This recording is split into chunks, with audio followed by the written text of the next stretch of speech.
從澳門打欖圍、打欖前地、欖廠巷、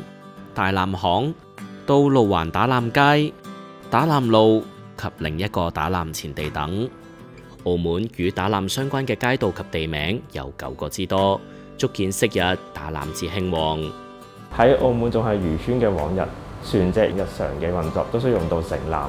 喺過程入邊亦都會不斷產生損耗，因此打欖長期以嚟都係澳門重要嘅手工業。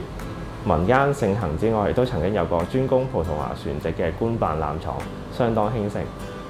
打欖需要較長嘅直線空間，用嚟拉伸、搞緊纖維。昔日嘅打欖業多聚集喺土地開闊嘅邊陲海濱，例如紅街市附近、新橋連溪廟、沙梨頭土地廟、馬國廟及下環港務局等處。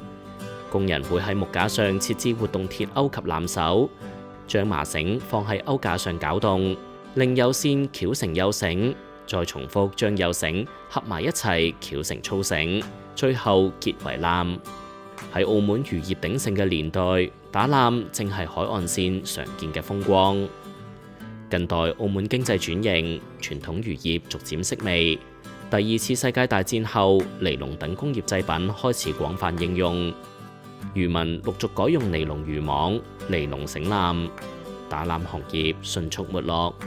原本寬敞嘅打欖場，逐漸被城市嘅現代化擴張所吞噬，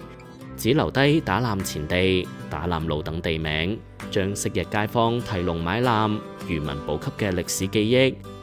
錨定喺澳門嘅街道圖誌中。